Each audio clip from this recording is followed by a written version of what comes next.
हम इंडिया को अलग अलग नाम देते हैं, हम इंडिया को भारत बोल देते हैं, हम इंडिया को हिंदुस्तान बोलते हैं, हम इंडिया को इंडिया तो बोलते ही है।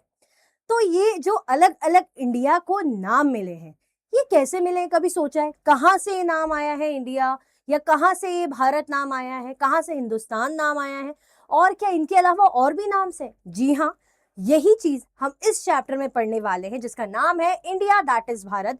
कि कैसे हमारे भारत को फॉरेनर्स लोगों ने नेम्स दिए, इंडियंस लोगों ने नेम्स दिए, चाहे महाभारत की बात करें, चाहे अशोका द ग्रेट की बात करें, कैसे क्या होता है, ये सब हम इस चैप्टर में विद इन 15 मिनट समझने वाले हैं ओपी स्टाइल में। सो मैं कोमल, आपकी फेवरेट एसएसटी एजुकेटर, आपका वेलकम करती हूँ आपके favourite channel Unacademy Avengers class 6 students पे। सो स्टार्ट करते हैं फटाफट से। यहाँ पर जैसे नाम है इंडिया दैट इज भारत, तो सबसे पहले इंडिया को नेम इंडिया कैसे पड़ा, तो स्टार्ट करते हैं, मतलब इंडियंस ने कैसे इंडिया को नेम दिया। अभी फॉरेनर्स की बात नहीं करें, अब इंडियंस की बात करें। तो देखो मैं इतने अच्छे से बना के लाई हूं आपके लिए। The Rigveda is India's most ancient text. हमें पता है कि ऋग्वेद इंडिया का प्राचीन टेक्स्ट है। पता है कि नहीं पता है? भाई पता होना चाहिए, मैंने बताया था।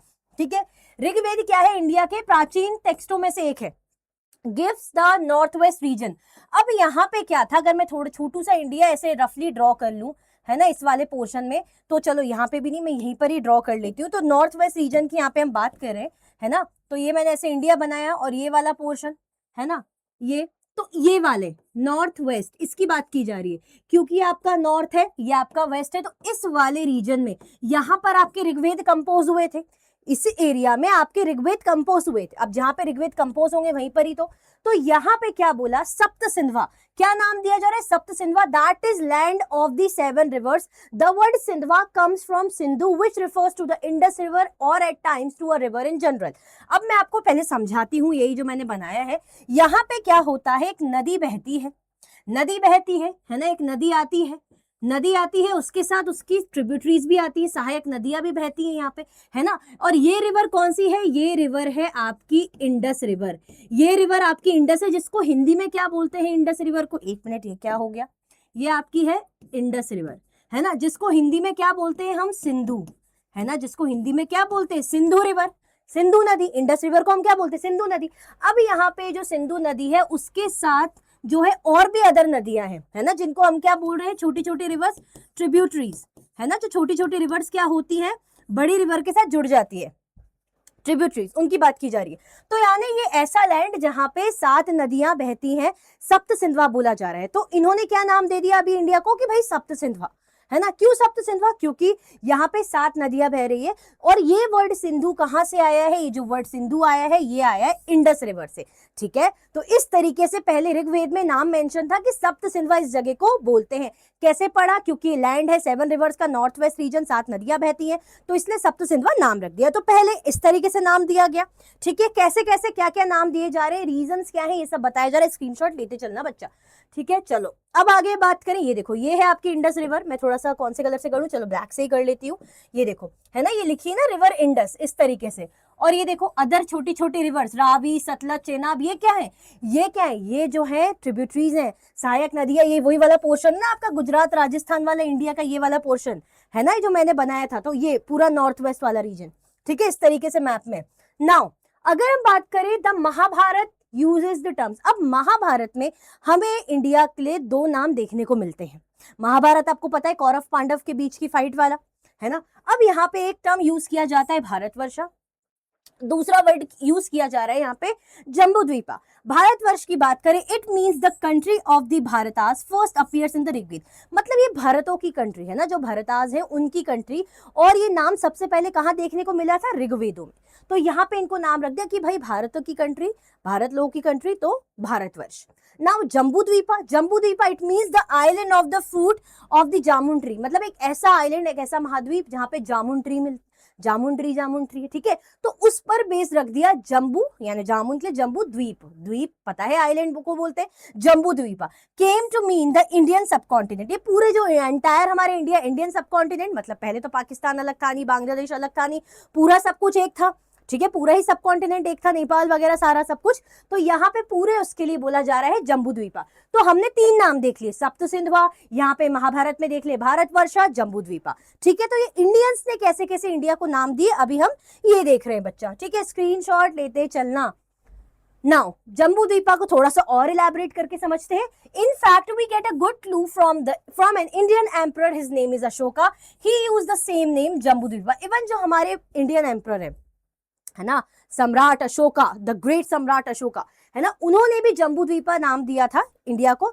और इसमें क्या क्या इंक्लूडेड था? इंडिया तो था ही, और आज का बांग्लादेश, पाकिस्तान और एज वेल एज अफगानिस्तान का कुछ हिस्सा भी इसमें इंक्लूडेड था. ठीक है, क्योंकि पहले तो पूरा ही था ना, पहले तो ऐसा कुछ था नहीं कि इंडिया अलग है, अफगानिस्तान, बांग्लादेश, ऐसा तो कुछ था नहीं, सब एक ही था.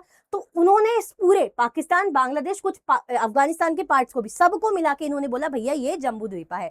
किसने बोला जम्बू द्वीपा? अशोका ने बोला. इससे पहले हमने कहा देखा? महाभारत में भी देखा था. ठीक है, तो ये इंडिया को नाम देख लिए हमने. आगे बढ़ते हैं. अब one of the famous Indian text the Mahabharata mentions different regions of ancient India. अब इंडिया के जो रीजन्स है, जैसे आज के आसाम वगैरह, बंगाल की बात करें, तो पहले इनको किस किस नामों से बुलाया जाता था, तो वो बताया गया. जैसे कश्मीरा है ना, जो प्रेजेंट डे कश्मीर है, उसको बोला जाता था. कुरुक्षेत्र जो प्रेजेंट डे हरियाणा है ना. वंग यानी बंगाल के पार्ट्स को बोला जा रहा है. प्रयोग ज्योतिषा ये यहाँ पे आपको प्रेजेंट डे आसाम के लिए बोला जा रहा है. कच्छ यहाँ पे कच्छ रीजन के लिए बोला जा रहा है. केरला यहाँ पे प्रेजेंट डे केरला. मतलब पुरानी किताब में या पुराने टेक्स्ट की बात करें महाभारत में, ये जो जगह के नाम इस तरीके से मेंशन थे, जो प्रेजेंट डे आज हम ये बोलते हैं. मतलब आज हम प्रयोग ज्योतिषा तो नहीं बोलते, आज हम आसाम बोलते हैं, इस तरीके से. These names shows that many regions mentioned in Indian literature still exist today, though sometimes with slightly changed names. और ये दिखाता है कि बहुत से ये जो रीजन्स हैं, जो हमारी प्राचीन साहित्यों में, प्राचीन लिटरेचर में मेंशन है, वो आज भी एग्जिस्ट करते हैं. हाँ, थोड़ा नेम्स में चेंजेस है, but still they exist. The text helps us understand the historical geography of India. ये टेक्स्ट दिखाता है हमारी इंडिया की जो ज्योग्राफी रही है, ठीक है, how regions were recognized in the ancient times. और ये बता रहा है कि कैसे प्राचीन टाइम में, पुराने वक्तों में इस रीजन को कैसे रिकॉग्नाइज किया जाता था, कैसे क्या कहा जाता था. मतलब ये रीजन्स पुराने टाइम पे भी थे, बस अब नाम बदल गए हैं, है ना. ठीक है, फिर हम बोलते ना कि महाभारत रामायण रियल नहीं है, रियल में हुई थी नहीं हुई थी. देखो, कहने को तो थोड़ा सा ऐसा है कि इस पे डिबेट अच्छी हो सकती है, हमें डिबेट नहीं करनी, हमें तो ये समझना है. क्लियर? आगे बढ़े, चलो भाई. नाउ ये देखो, ये पूरा आपका ये बताया, ये अनाथा, ये यहाँ पे थोड़ा सा क्लियर नहीं है, लेकिन आप समझ सकते हो, आपकी बुक की ही इमेज है, ये थोड़ा सा देख लेना है ना. ये क्लियर नहीं है, पांचाल वगैरह ये थोड़ा सा आपको ऐसे दिख जाएगा, है ना. थोड़ा सा कलिंग ये आपको दिख रहा है, जो समझ में आ रहा है. ये वंग है आपका, ये अंग है आपका, ठीक है. तो ये सब हस्तिनापुर वगैरह सब यहाँ पे होगा. क्लियर? बस इमेज में थोड़ा सा मुझे क्लियर नहीं दिख पा रहा. नाउ अब भाई मैम, हमने ये तो देख लिया कि इंडियंस ने कैसे नेम्स दिए, भारतवर्ष, जम्बू द्वीपा, सप्त सिंधवा, बढ़िया बढ़िया, बहुत अच्छे नाम. लेकिन फॉरेनर्स भी आए थे भाई, उन्होंने भी नाम दिया होगा. तो सबसे पहले जो फॉरेनर्स थे वो थे पर्शियंस. सबसे जो मतलब ईरान के रहने वाले, उन्होंने इंडिया को नाम दिया था. जो पर्शियंस आए थे उन्होंने इंडिया को नाम दिया था सिंधु. क्या नाम दिया था इंडिया को? कि भैया सिंधु. सिंधु से इन्होंने हिंद बना दिया, जिससे ये लोग हिंदू बोलने लग गए, है ना. किससे बना दिया? हिंदू से, सिंधु से बना दिया हिंद, हिंदू. और ये सिंधु वर्ड किससे आया? सिंधु भूल गए? हमारी रिवर इंडस, हमारी रिवर इंडस. इंडस क्या है? रिवर है ना. तो उसी से लेकर के यहाँ पे इन्होंने नाम बना दिया सिंधु. सिंधु से हिंद, और हिंदू बोलने लग गए हमारे देश को. Even Hindustan was first use in a Persian inscription. आज जो हम बोलते हैं ना, हिंदुस्तान की जय हो, हिंदुस्तान जिंदाबाद, ये जो भी हम बोलते हैं, ये हिंदुस्तान टर्म कहां से आया? ये जो पुराने इंस्क्रिप्शंस थे, फर्स्ट टाइम जो पर्शियन के इंस्क्रिप्शंस थे, 1800 सालों पहले की बात है, वहां पर देखा गया, उन्होंने ये नाम दिया कि भैया हिंदुस्तान, है ना. क्योंकि देखो, इन्वेडर्स आते थे, वो आए, उन्होंने नाम दे दिया हिंदुस्तान. तो सबसे पहले पर्शिया के इंस्क्रिप्शंस में या पर्शियन इंस्क्रिप्शंस में हमें प्रूफ मिलता है कि यहाँ पर भारत के लिए, इंडिया के लिए पहली बार जो नाम लिया गया, हिंदुस्तान यूज किया गया था, फर्स्ट टाइम यहीं से यूज किया गया. उसके बाद अब हम भी बोलने लग गए हिंदुस्तान जिंदाबाद, हिंदुस्तान की जय हो. ठीक है, क्लियर हो गया. तो ये पहले जो फॉरेनर्स थे पर्शियंस, उन्होंने नाम दिया. उसके बाद बच्चा आगे बढ़ते हैं. आगे बढ़ते हैं, यहाँ पे ग्रीक्स आए. अब ग्रीक्स ने भी नाम दिया. ग्रीक्स ने बोला हम क्यों पीछे रहे भाई, जब पर्शियंस नाम दे रहे हैं तो हम क्यों, why should Persians have all the fun, है ना. ऐसा है तो ना, why should girls have all the fun, boys have all the fun, ऐसा कुछ है जो है एडवर्टीजमेंट है. तो ऐसे ही they drop the initial letter H. इन्होंने ऐसा नाम दिया. पहले तो ये देखते, देखो सिंधु था, सिंधु से हिंदू दिया था, सिंधु से हिंदू दिया था अभी पर्शियंस ने.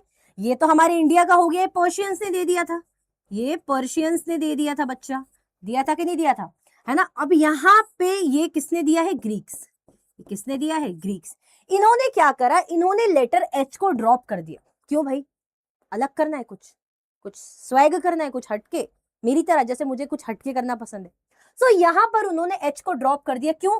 क्योंकि ग्रीक लैंग्वेज में ऐसा कोई अल्फाबेट ही नहीं है, ऐसा कोई लेटर ही नहीं है एच नाम का। अब जब उनकी किताबों में, उनकी पढ़ाई में ही एच लेटर नहीं है, तो वो उस एच लेटर को क्यों यूज करेंगे? अगर हम इंडियन से, हमारे इसमें कोई अक्षर का यूज ही नहीं होता या के लेटर का यूज ही नहीं होता, तो हम क्यों यूज करेंगे? तो हम अपनी लैंग्वेज में बना रहे, तो हम यूज ही नहीं करेंगे। तो यहाँ पर इन्होंने एच लेटर को हटा के नाम रख दिया इंडिया का इंदोई और इंदिकी। ठीक है, तो इस तरीके से ग्रीक्स ने नाम दे दिया, इंडिया का नाम सिंधु, फिर यहाँ पे पर्शियंस ने हिंदू, यहाँ पे जो है ग्रीक्स ने दे दिया इंडो इंडी के, उन्होंने एच लेटर हटा दिया। क्यों? क्योंकि उनके इसमें, उनकी लैंग्वेज में ऐसा कोई एच लेटर एग्जिस्ट नहीं करता। रीजन याद रखना। आगे बढ़ते। अब फिर चाइनीज बोले, हम क्यों पीछे रहे? है ना, वो जो भी बोल रहे हैं, मुझे आती नहीं है चाइनीज, लेकिन थोड़ा सा मैंने ऐसे ही बोल दिया। वो भी अपनी भाषा में बोल रहे कि हम भी पीछे नहीं रहेंगे, हम आगे बढ़ जाएंगे, ऐसे कुछ करके उन्होंने बोला होगा। In several text they refer to India Yindu और यिंतु। अगर बात करें उनके बहुत से टेक्स्टों में, उन्होंने इंडिया के लिए कौन सा टर्म यूज किया? यिंतु और यिंदू। ठीक है, तो सिंधु पढ़ा, उसके बाद हिंदू पढ़ा, उसके बाद ये रखा ग्रीक्स ने इंदू, और ये है हमारे चाइनीज लोगों ने यिंदू, है ना। तो ये अगर मैं बात करूं, ये हमारे इंडियंस हो गए, है ना, यहां से नेम पढ़ा। हिंदू अगर हम देखें, ये हमारे पर्शियंस ने नेम रखा, है ना, पर्शियंस ने रख दिया। उसके बाद ये नेम रख दिया हमारे ग्रीक्स ने, उसके बाद ये हमारे हो गए चाइनीज लोगों ने। ठीक है, इस तरीके से सिंधु, हिंदू, इंदू, यिंदू, इंडिया का नाम ऐसे पड़ गया। और ये नाम जनरेट ओरिजिनली हुआ कहां से? हमारी इंडस रिवर से, सिंधु रिवर से लिया गया है। ठीक है, क्लियर हो गया? आया समझ में? आई होप आपको अच्छे समझ में आया होगा बच्चा। ठीक है, मजा आ रहा है? चलो, another Chinese word also derive from Sindhu was Tianzhu. Even एक और चाइनीज वर्ड जो डिराइव हुआ कौन से वर्ड से? सिंधु से, जिसको नाम दिया तियांजू, सिंधु वर्ड से। But this word could also be understood as heavenly master. Even इस वर्ड का मतलब ये भी मान लिया गया कि भाई इसका मतलब होता है heavenly master. Heavenly master, heaven, है ना, जहां पे हमारे मास्टर रहते हैं, स्वर्ग। This reflects the respect the ancient Chinese had for India as the land of the Buddha. You are probably quite familiar with the more recent term Hindustan, but ये तो हमने पढ़ लिया है ना, ये बाद में मैंने यहाँ पे भी ले लिया था। बेसिकली इसको हेवनली मास्टर क्यों बोल रहे हैं लोग, तियांजू क्यों बोल रहे हैं? क्योंकि भाई बुद्धिज्म में मानते हैं चाइनीज लोग, है ना। बुद्धिज्म इंडिया में जितना फैला, उससे भी ज्यादा बाहर फैला अदर एशियन कंट्रीज में, चाइना भी पहुंचा। तो चाइनीज लोग बहुत रिस्पेक्ट करते हैं, भगवान मानते हैं, तो उनके लिए तो ऐसा है ना कि भगवान की जन्मभूमि, जहां पर हमारे भगवान का जन्म हुआ, जहां वो रहते थे, इसीलिए उन्होंने यहाँ पे इस जगह को नाम दिया हेवनली मास्टर, जिसको चाइनीज में बोलते हैं तियांजू। ठीक है, सो इस तरीके से अलग अलग हमारी इंडिया को फॉरेनर्स लोगों ने और इंडियंस लोगों ने हमारे इंडिया को नाम दिया। जैसे हमारे निकनेम्स होते हैं ना, लेकिन हमारे इंडिया के जितने नहीं है, मतलब इंडियंस ने भी दिया ही दिया, फॉरेनर्स ने भी आके दिया, जो कि अच्छी बात है। ठीक है, और ये बात रही हमारे हिंदुस्तान की, जो हमने अभी पढ़ाई था इंस्क्रिप्शंस में। ठीक है, सो आई होप ये चैप्टर बहुत बड़ा नहीं है, आपको बहुत अच्छे से विद इन ऑलमोस्ट 13-14 मिनट्स में आपको इस चैप्टर का क्विकली अच्छे से रिविजन हो गया होगा। ऑलमोस्ट ये चैप्टर पूरा ही यहाँ पे है ना।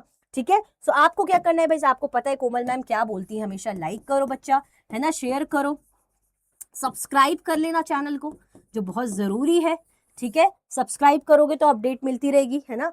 उसके बाद आप बैचेस परचेज करने के लिए मेरा कोड भी यूज कर सकते हो, बढ़िया ऑफर चलते रहते, डिस्काउंट चलते रहते। KG09, ये जीरो है ना, क्यू नहीं है, पता चले बच्चे क्यू समझ ले इसको, KG09, है ना। सो आई होप आपको जो है आज की वीडियो बहुत अच्छी लगी होगी। Thank you so much for watching.